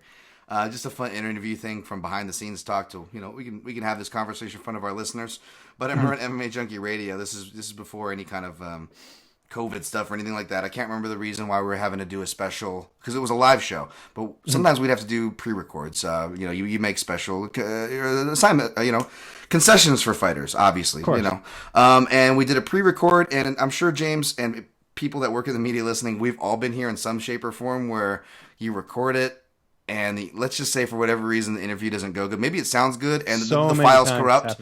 Or this one, it wasn't a file corrupt thing because like Patricio Pitbull doesn't have like the best translator, whoever he uses, unless it's Eric Al-Bahassin, which you're kind of dealing with a different narrative, and that's another story. But usually he doesn't have like the best translator, but he usually had a pretty decent guy. Like we don't know who he had this day, but this guy like sounded worse than Patricio. And not only that, James, but their line, it was one of those things where the line is really bad, but it's good enough to where you're like, I think we could make it through. I think we can push through it. I think, especially if it gets better, as long as it doesn't get any worse than this, I think we can salvage it. You're trying to decide, do I interview him? Do I stop it? What do I do? It was just good enough. Does that make sense? Yes. Oh no, I've been there. I've had, choppy video. I've had choppy audio. The translator stuff's hard because a lot of people, here's a pet peeve. I'll kind of segue into this. Go ahead. A lot of people, when they do interviews with translators, leave the full thing in. And I hate that because it's so like, if you don't understand the language, you're going to just keep having to press fast forward. What I do is when I ask the question, I cut out the translator translating it and the fighter saying it over. I just dub over the English on the thing. Like I'll give him a little bit. You can kind of hear it slightly underneath the audio, but I always make sure I do that. It's more work for me, but as a listener myself, like I interviewed Piotr Jan a few weeks ago. You're damn right I'm going to cut up everything because otherwise it's going to be a 30-minute interview when it's probably only 5 minutes, right? Yep, because you got to cut out all the other fillers. So I personally like doing that, and I think if you're a media member, take the extra time to do that because your listeners are going to get impatient with having to hear a full translation. Oh, dude, I'm totally with you on that, James. I'm totally with you on that. This one, we didn't have that option because by the time it came to the English part, and again, I'm not picking on this guy. I'm not picking on Portuguese. I love my Brazilian brothers and sisters, so please forgive me for yet another bad accent that I do on the show, and I do it to everybody. But this one will be relevant to what we're talking to. And just so you have an idea, like when it came to the English, like the only thing we had any semblance of his answer was he went. It was like he was mixing in Portuguese with the English when he was talking to us. So by you the way, get clues, yeah. And but no, it was not Patricio, the translator. So we're like, okay, translator, what did Patricio say? Well, he said, and then he would mix in Portuguese with like broken English to where we could barely understand the sentence. And the most thing we got from audio quality to his quality of translation was, and we're gonna work hard to fuck Chandler. And he said it like really emotional too, like he was the fighter. And then you hear Patricio in the back, fuck Chandler. And then we're like, oh, okay, all right, thank you for your time today. And we get through the interview, we're looking at each other like, how do we package this interview? And one of my funny ideas was just to, why don't I just ask like all these like, have me answer? Like, obviously we wouldn't and didn't do this, but I was like, it'd be funny. Just put all the answers as F Chandler. Yeah, F Chandler, exactly. Right? Yeah, that'd be so funny. So what's the training going like today? Like have a really well thought out question and then just keep replaying like this guy's butchered ass responses. I was just like, God damn it. I know this is a really long tangent for our listeners. I'm sorry. That might only have given fellow colleagues some justice. But like, back to what we're talking about, giving Patricio justice. Yeah, you can't help but think like, we're joking, obviously, and I'm not trying to pick on anybody's language. Like, dude, people that speak and try to attempt to speak second language, all the respect in the world, obviously. But you do got to wonder how much of that, joking aside, affects the guys like the star power, right? Back to what we were talking about. Absolutely. Yeah. So these are things that people need to know anyways that happen and all that. And I think people know what you meant. So yeah. Hopefully I didn't offend anybody that's there. their problem. You went into good detail on it. So there you go. Context, right? It's about context, folks. Anyways, if I were to guess your number 2, is it a rematch, James? It is not. It is not. Okay, never mind. This was the fight I was teasing from earlier that a lot of people forget about, but it's one of the best fights of all time. I'm excited. All right, do you want to hear what it is? Drum roll. Bellator 27. Joe Warren knocks out Joe Soto. Do you remember this fight? Yes. Oh, I recently went back to watch this one for this show. Holy crap, great show. Okay, a lot of context going into this. First off, now I looked back at this and I didn't realize this at the time. I think Warren had Soto. Soto was undefeated. If you remember, he beat in the first tournament, he beat Ben Greer. No one really knows who that is. Wilson Hayes, he beat him, notable. Yahir Reyes, and he won the title off that. He was in the first Bellator tournament. He won the vacant title at Bellator 10. I see here he had a fight in between here for Tachi Palace fights. I wonder if he just had a dispute with Bellator and had to give up the title, because I see that they like the fight you referenced earlier with Warren and Patricio Pitbull, that was for the vacant title. So why was it for the vacant title? Usually if you win the tournament, you're just the number one contender. So I think Soto had like a falling out or something, because why is there this extra fight in here? And then the fight after that where he fought Diego Saraviala was a non-title fight. So I found that kind of weird. So anyways, I'm just guessing, like by the sounds of it, Soto was the challenger, not the champion. I thought he might have been, but it doesn't look like it here because like you said, Warren won the vacant title, and I just checked that. So that's just a little bit of context going into this. The other bit of context going into this fight, Soto was undefeated. He was 9-0 heading into that fight with Joe Warren, and Joe Warren only had the one loss to Bibiano, but still, Soto was the favorite for obvious reasons, had more fights, all these things. So the great thing about this fight is that Joe Soto was beating the crap out of Joe Warren. Like, it was one of those fights where you're like, this is like, we're finally seeing Warren like unfold here, like even that Pitbull fight, you talked about the inexperience on kind of both ends of the fighters. Warren still did enough to get the job done. Well, this was the fight where like, man, Bellator's golden child here, Joe Warren. I mean, he wasn't young at the time, but he was sort of their golden child. He's losing this fight to a guy in Joe Soto. No one really cares about him. He's a local guy out of California. Out of nowhere, second round starts, Warren lands a knee and knocks Joe Soto to the floor, and just like, I want to say he hit him twice. I didn't actually make notes on this. I'm just sort of going by memory, but he hits Joe Soto with his knee, and he follows it up with punches. And you listen to Sean Wheelock, and by the way, that duo of Sean Wheelock and Jimmy Smith, one of my favorite duos of commentary. Totally. It doesn't get enough due there, but Sean Wheelock's going crazy. He's like, Warren with the knee, he could do it here, and he goes out there and he finishes Joe Soto, and he wins the title, or I guess he defended the title in this case. And it was just such a good fight, so action-packed. This is one of those fights that it sort of was one of the staples of Bellator, and it gets overlooked, unfortunately. Like, I see a lot of people have lists of comeback fights. This was definitely a comeback fight, and especially the way Warren finished it. Not only giving Joe Soto his first loss, but becoming the first fighter to finish him. Such a good fight. You guys have to watch this fight if you haven't. I loved it, and a lot of people don't have it on their list. So, Dan, Tom, your thoughts? This is why number 4 and 5 were so hard for me to pick. This was neck and neck with my other Joe Warren pick, the fight that happened before this. I probably went with the one that happened before this because of meaning, if you want to say that, and then you get to talk a bit about Pitbull as well, right? And I love Joe Soto, by the way. That's no knock on him. I just wanted to talk about Pitbull, so that's probably the reason why I didn't make it. But for whatever that's worth, it was neck and neck with the ones James just mentioned. Because again, I am a fan of Joe Soto, and it was interesting because Joe Soto could do jiu-jitsu and box, but he also came from a wrestling background, not as accoladed as a Joe Warren might have been, but that was a big question. How's Joe Warren going to do when he deals with another wrestler?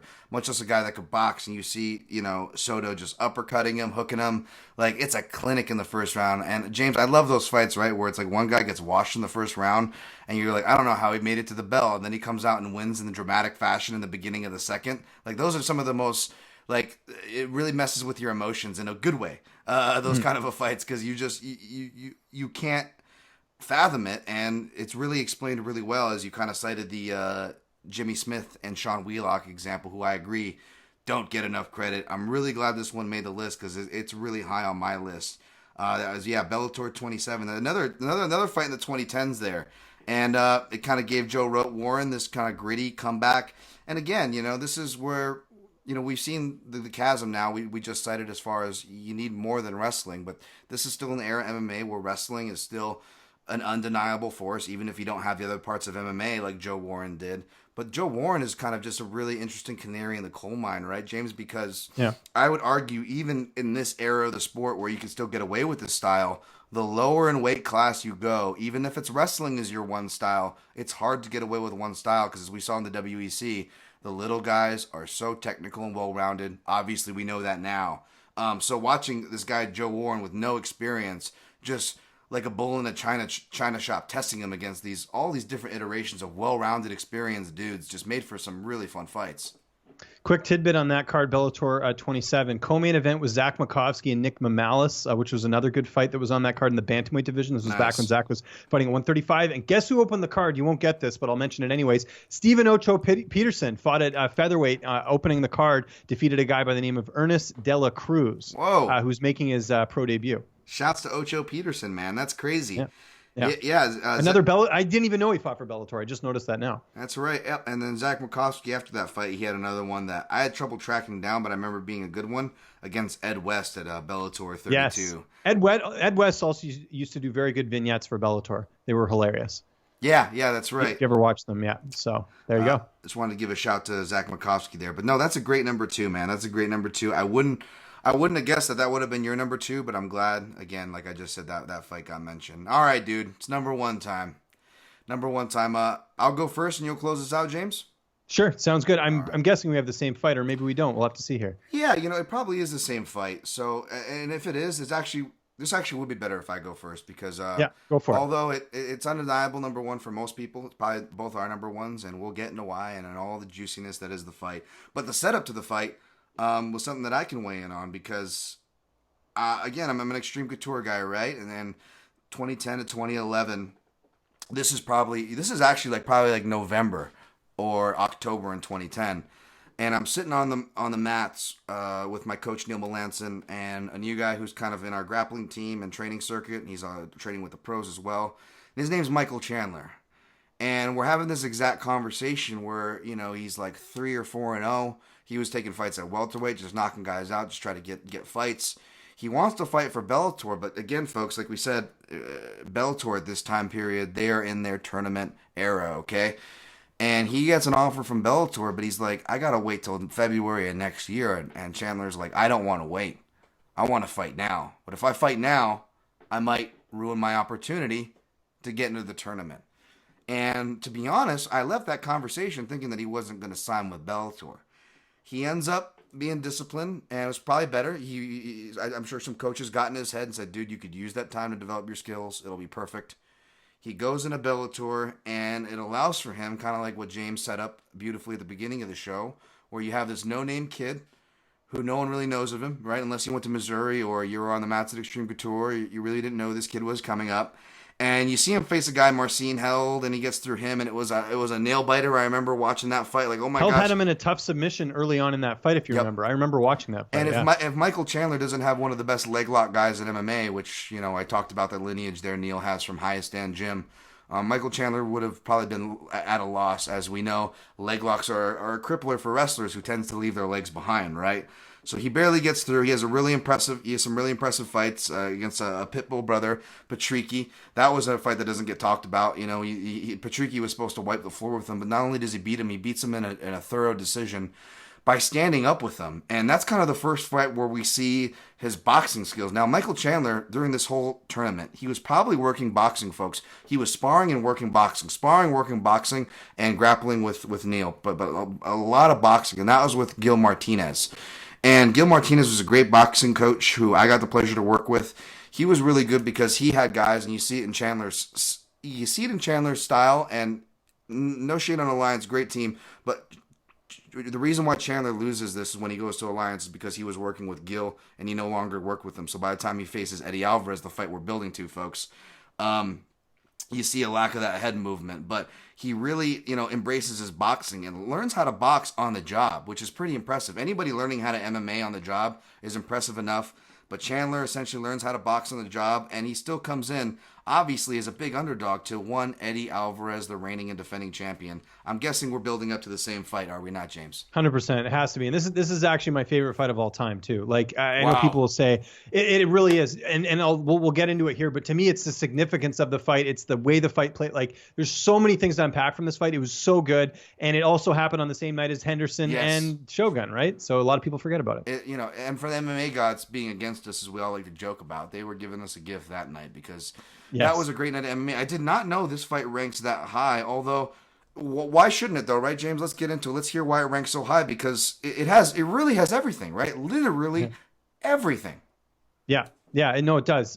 Just from my perspective, like, this was a success of the Bellator tournament format. If Michael Chandler had not gotten through the tournament, he would have never got this opportunity. It probably would have been a while, because he only had, like, leading up to that, he had what? You mentioned the Patricky fight. That I remember being very significant, but he beat Lloyd Woodard, and Patricky Pitbull, then got to fight Alvarez. So, like, 3 fights in a new promotion, and he had more than that. I think he had 2 other fights in there as well. But my point is that, like, he probably, in most promotions, 3 fights would not get you a title shot in, like, some sort of tournament. So the fact that he did was good. People knew who he was, because it's, hey, tournament winner versus this guy Eddie Alvarez, who we know from Dream and fought in Bodog and Elite XC and everything, right? So, or Show XC, I should say. So it was leading up to that, and just the fight itself, the pace is just insane. Both guys slugging it out.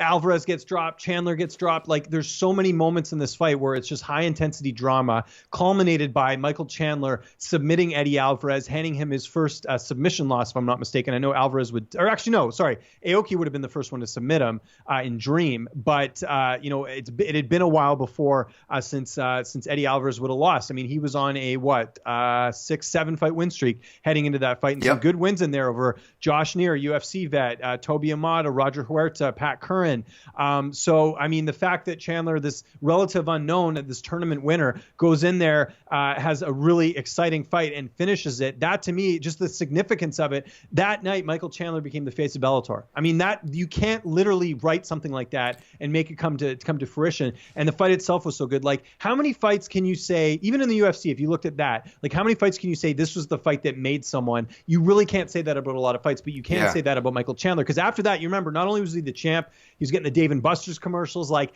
everything sort of was on Chandler's shoulders at that point. And I remember even myself being like, man, I'm a fan of this guy. Like, I didn't know he had it in him to be the stand-up guy, like, you know, with his striking and everything, because we just knew of him as sort of like a wrestler, like you said. And it was sort of, again, a culmination of all of his skills put together in this big fight against a guy in Alvarez who's tough to finish. I mean, Aoki submits so many guys. And that the other fight that Alvarez lost by stoppage was Nick Thompson. Nick Thompson looked like a middleweight in that fight. It was a welterweight fight. It was a welterweight title fight, but Thompson was way bigger than him. So we can kind of cross that off the list. And then, like I said, everyone gets submitted by Aoki pretty much. So really, if you look at that and the amount of experience that Alvarez had coming into that fight, because Alvarez at the time was 22-2 heading into that fight. So 24 fights compared to 8 fights. That's a huge gap in experience as far as MMA fights go. So the fact that Chandler pulled that off, it was amazing. It was awesome. I want to see if they have the betting odds for this, because I know Alvarez would have been a favorite. Yeah, so Chandler actually wasn't too much of an underdog. I'm looking here, he was plus 190, but still, big win for him. And it's my favorite fight of all time. I mean, I pretty much said what I had to say here, but I'll gush over this all day. It's awesome. There's a lot of parallel. Everyone loves Justin Gaethje, but there's a lot of parallels to those two guys, both stylistically, the roles they played in the promotion. I mean, they are both the proverbial bulls in a china shop. The word explosive gets used and abused by commentators, sometimes almost racially, but we're not going to go there. But like, when you want to talk about the actual thing of explosive, and again, I can speak for Chandler, the guy I've actually been in the room with. He is the top of the list when I think about people that are explosive. I mean, even when, you know, doing wrestling drills, he's in 4-point position. He's in a negative position. I'm afraid to fucking touch the guy. I mean, when he figured out how to bring that explosiveness that he had in his wrestling to his strikes, boy, you know, that I think that was a big deal. And I think maybe the reason why the line wasn't as wide as we both thought, James, was because of that Patricky fight, and they saw that he could stand with a guy like Patricky for 3 rounds. Take his shots and deliver the better ones. Perhaps that's the reason, but you're right. It's a fantastic back and forth fight. And you want to talk about, you know, not really counting against Eddie Alvarez's lightweight standings, that Nick Thompson fight. I mean, Chandler just shook up the lightweight standings in general at this time. I'm not sure at what point. I believe at this point Strikeforce is still up and running, but has already been purchased. Okay, so you've got Gilbert Melendez over here, folks, and BJ Penn over here in the UFC. Even though BJ Penn recently got knocked off before this, the year before, he's still kind of highly regarded. He didn't go on this tremendous, terrible run, and his legacy, at least at that point at lightweight, is still intact despite losing to Frankie Edgar. And then you've got Eddie Alvarez over here. So, folks, basically from like 2008 to 2011 when this happened, like it was the what do you call, like it was like planes circling the drain, or planes circling the landing. Who was going to land that number 1 spot? Was it BJ like we all thought, or, you know, was it Gil? Was it Eddie? And Gil and Eddie had a thing that, you know, Scott Coker even like humored. Remember, showed the text messages and everything. They tried to set it up. Yep. I mean, there was so much at play, and Chandler just really was the straw to break the camel's back as far as that argument. Again, BJ had already lost, but once Chandler shook it up with Eddie Alvarez, for those of us following Alvarez's career, we're like, okay, we're in some new grounds here. This is crazy. Yeah. No, it's so good. And I just, like, it's another easy fight to show, like, a casual fan. Like, this is what these guys do. They can wrestle. They can, you know, have a bit of ground game. They can slug it out. They can get dropped and still come back and, you know, find that second gear. And that's what fighting's all about. I mean, you won't see 2 more competitive guys at that stage in their career going at it. And that's what makes the fight so good. And again, like the context stuff we talked about, Chandler being a star, Alvarez, you know, persevering. Like, it's crazy to think that Alvarez lost that fight and then went on to the UFC and won a title. Like, it's just, there's so many cool things about that fight that happened after that, right? Or Chandler even running into a slide, losing to Will Brooks. You're not sure if he's going to get back on top, and then he does. And there's just so many interesting things from that fight. And last thing on this fight, it has a similar theme to your number 2, right, James? Where it lasts longer, but it's that dramatic, you know, play with you effect. And I mean that in the best of ways, where you end one round with a guy getting demolished. So in this case, it's Chandler. The third round, his eyes getting closed. I mean, he's getting boxed up like a Diaz. It's like he's on the end of a Diaz brother barrage, right, against the cage. His hands are down, even though that's not his style at this time. He's just doing it because he's exhausted. He's taking so much. You're like, dude, this guy's. It's either going to be a standing stoppage. There's no way he's making it out of this round, and if he does, I don't think he's going to win this fight anymore. And then out he comes for round 4. Blast Alvarez, takes him down. You're like, was that a mistake? Should he have kept him on the feet there and tried to finish him? But nope. Which is why I love both these guys, even though they're wrestlers, both Alvarez and Chandler. They weren't afraid to put their hooks in, and Chandler gets rewarded for it with the RNC finish in round 4 of a literal back and forth fight. Last thing I'll mention on this fight, a little cheap plug here, but I interviewed Eddie Alvarez last week. He was on my podcast. You can look that up, youtube.com/thescoremma. And Alvarez revealed in that when he was a free agent in 2018, he actually tried to pitch promotions about a potential trilogy fight between the two fighters, going to one, going to Bellator, going wherever. Chandler, if you remember, was a free agent at the time. Chandler ended up re-signing with Bellator, but he said they were close to making that happen in, say, one championship or whatever. So we might never get to see that fight again, but it was interesting that Alvarez revealed that, just mentioning how close that fight came to happening, the trilogy fight. Absolutely. That's a really good point. By the way, shout out to the Score MMA. You guys do great content there. I meant to shout out that channel as well, because obviously if you guys have been following James' stellar content, you know that's where you can find, obviously, the bulk of it, plus other good stuff. So I definitely wanted to give you guys and the great work you do over there a shout. Well, thank you very much. Always trying to push original stuff. That's what we're all about. Definitely. Trying to get you something a little bit different. Awesome. Well, I'm glad we came there on our number 1. Do you want to get the honorable mentions out of the way before we get on out of here, James? Yeah, sure. I'm trying to think of other ones that came to mind. There were some good finishes. I figure we'll just mention them in there. Douglas Lima, Ben Saunders. That was one that really stood out, where Lima got a great finish there. The Zach Freeman fight where he upset Aaron Pico at the time. Just the significance of that being the first card in New York. You've got the double knockout from they both knocked each other down and then ended up finishing it. Matt Mitrione and Fedor Emelianenko. I mean, there's so many good fights under the Bellator banner that often don't get enough love. Yes. But those are just a few of just some good finishes that that we could look at. The 2 inverted standing triangle finishes, the Toby Amada and Jorge Masvidal, the Richard Hale one that happened at heavyweight. There's just so many good fights that I know Bellator now is, especially during this quarantine, they're trying to revive some of those older fights, but there's so many good ones. Go look at any fight of Jared Hess, for example, that fought in the middleweight division. Hector Lombard, those are just classic fights that people don't know about because it happened during a period where Bellator was not on a major platform. So if you guys have the chance, go learn some history and watch some of those older fights. Totally. Hector Lombard versus Jared Hess at Bellator 12. They go 4 rounds for that vacant middleweight title. Hess hurt his knee, if I'm not mistaken. Yeah. And yeah. Was that the fight I think that was the fight where he injured his knee, and he was never the same after that. I think he only fought 1 or 2 more times and retired. Yeah, and speaking of not being the same, on the other side of that, Hector Lombard, when I went back to watch that, and I also went back to watch Shlemenko at 34, because I wanted to get some Lombard on this list. They were fun fights, but they weren't with the meaning and all the other check boxes. They didn't make it on this list. But still, what was fun is going back to, this was Hector Lombard's prime, man. It was not in the UFC. It was in Bellator. This guy was so active. He was so much more of a stalker. He's hitting wrestling style takedowns more than he is judo takedowns. Ground and pound takedowns, striking on the feet. He is so much more active than the inconsistent Lombard that we kind of got in the UFC. So I think that was kind of important to note. If you were a fan of watching Lombard fight, you should go back and revisit those. And Lombard was another guy that Bellator managed to get and the UFC didn't. If you remember, I'm going to look it up right now. I'm trying to remember which fight it was. Lombard was supposed to fight in the UFC well before that, and they couldn't come to terms. He was supposed to fight. Where is it here? I'm trying to see if they have it. Was it? No. Well, it was. I know for a fact he was supposed to fight in Elite XC against Scott Smith. That fight got nixed. But there was another fight he was supposed to have. I'm trying to. It's not. They're not listing it here in Tapology. I want to say he was supposed to fight Carl Parisian. I think. I could be wrong about that, but he was close to fighting in the UFC, and it just, for whatever reason, did not end up happening. And Bellator snagged him up, and of course, he won the tournament, won the title, and then he used that leverage to get an even bigger contract with the UFC later on. But like you said, probably past his prime. He was never the same when he fought in the UFC like he was in Bellator. Now, could be a variety of reasons for that. We don't need to speculate there, but in general, Lombard was a lot more exciting in Bellator. I think we can all agree on that. Yeah, it was a much different Hector Lombard. Of course, the Roger Huerta fights with Eddie Alvarez, and the second Michael Chandler fight, it's really good too. I mean, the first one's an amazing fight, but that second one, I mean, it's an amazing fight. You got some amazing ground and pound on both sides there too as well in that fight. But yeah, those are my honorable mentions, James.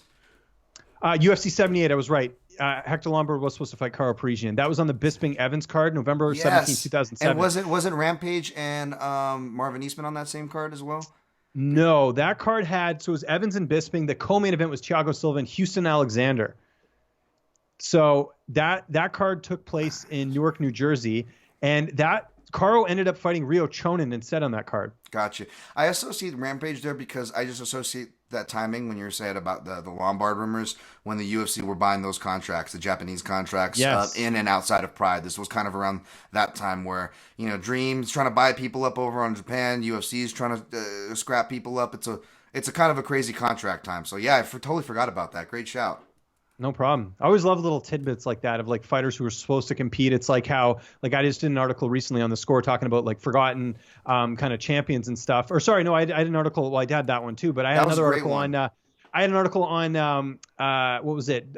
Fighters, like the best fighters to never fight in the UFC. Bibiano Fernandez made my list, yes, but I forgot great that shout. Bibiano was supposed to fight at UFC Calgary. He was supposed to fight Roland Delorme, but they couldn't come to an agreement. And I think from what I understood after talking to Bibby, because I see Bibby a lot, he doesn't live that far away from me here in British Columbia, but just talk to anyone. The UFC kind of tried to force his hand, and he's like, hold on a second here. Like, I'm a good fighter. I don't need to be bullied into any contract. And that's when One Championship stepped in, offered him a great deal. And he's like, I got to take care of my family, and went over there and, tore shit up. So there you go. Wow. Yeah, I was wondering about that. Yeah, Bibiano Fernandez was a real player. I mean, I remember like BJ bringing him in for camps like against Frankie Edgar. Like this guy was like a really respected dude as far as guys, outside the UFC goes. That's a great shout.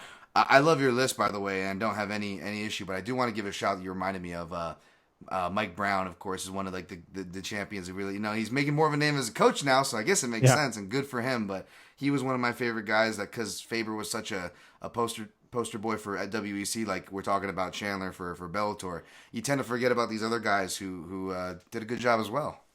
Brown and Brown was a guy that really carved his teeth out. Like it was back in a time when the UFC didn't have lighter weight classes. So Mike Brown fought in Bodog, if you remember back in the day. Yep. And then went over to the WEC, and out of nowhere, this guy who no one really expected much of beats Uriah Faber. Was it twice, or did he only beat him the one time? I was trying to remember, but twice, that was a fight where it's like, wow, this guy had his number. But like you said, most people now that know Mike Brown know him as this great coach, but he was a high level fighter too. So that was interesting. Yep.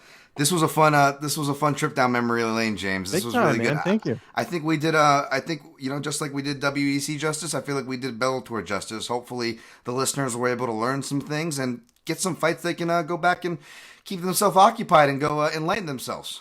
Never a better time to go back and watch fights than now. If you can't find them on, well, obviously you can't find these on Fight Pass, but Google is your friend. I'm sure there's some of these fights that you'll see on here. I know Bellator, like I said, they put out 20 firefights like in one video. So they actually did it quite well. It's all in one video, and the timestamps are there. So you can just literally, if you want to go to a fight, you can skip it. It's like a 5-hour video. So you can go through and look at some of their 20 best fights. But other than that, just search on Google. There's all types of fights that'll pop up there. Good little history lesson for you MMA fans out there. Shouts to Bellator's video production too. They do a really good job, low key. Like whether you're going to their shows live or the stuff they're trying to do as far as making their stuff accessible. That's all. You can't get enough of that stuff. That's good. Yep, totally agree. Shout out to that whole team for just having easily accessible video as well too. Absolutely. James, thank you, man. It's been a pleasure. We've already kind of talked about it behind the scenes. I'm going to be having you back on for another project down the road. But until then, again, remind people where they can find you and your work at The Score. Well, thanks first off for having me on. Like I said, big fan of your work, not just as, we're friends, obviously, but I really respect the work you put out there. And I always steer my listeners towards you when it comes to technical breakdowns. A lot better on that than I am. I'm more of a stats guy, but definitely love to give you a shout out there. Your listeners can get a hold of me. I'm easily accessible. Always have my DMs open on Twitter and Instagram. If you guys ever have any questions about, the media or any of the work I do or whatever, at Lynch on Sports, easiest way to find me. And the YouTube channel, youtube.com/thescoremma. We put up videos every day, all original content, not stealing anything else from anywhere else or any of that stuff. We're all about original content. So check that out. I'm going to be having always do a Q&A every Monday. Usually do a preview show every Monday when we have fights going on, have the pros picks videos up there. And I also do a new live stream called Early Look that I've been doing for a couple months now, where we just really take a deep dive into some big fights coming up. So your listeners can check that out too. And thanks for having me on, man. This is a lot of fun. Awesome, dude. No, I love all the original work and the contents, the series. But the craziest part about all that work you do, you still are like one of the most selfless dudes I know. You're always out there putting out, whether it's videos or just doing it through the DMs. You're a man of your word, and you're always helping people. You're doing the Lord's work, James. Thank you. Please support James, and if you have some leftover support, feel free to support this show. Again, mixedmartialanalyst.com hosts it. You can find some click-through banners. I know we're using a lot of Onnit, a lot of Amazon at that time. You don't got to spend any extra money. I know money's tight these days, but it kicks back a small percentage that goes right to the show. Or if you want to do it the old-fashioned way, there's donate links. I hate asking for any of that, so the only thing I'll ask for is if you do like the show, a nice 5-star ratings and review on Apple Podcasts, or just sharing the show, subscribing to the YouTube channel that we're continuing to grow. Going to continue to bring you upgrades. No backdrop yet. I did get my haircut. It didn't do too bad on my first quarantine Good haircut, job, James. yeah. I didn't want to go as low as I wanted. I'm like, I'm going to quit while I'm ahead. Something that I should probably do more in my gambling life. But but that went okay. We're going to be back with some more non-haircut material. Don't worry. And we'll be back more on this channel. So thank you guys. Again, I hope you guys are all staying safe out there. Thank you for the love. And always protect your neck.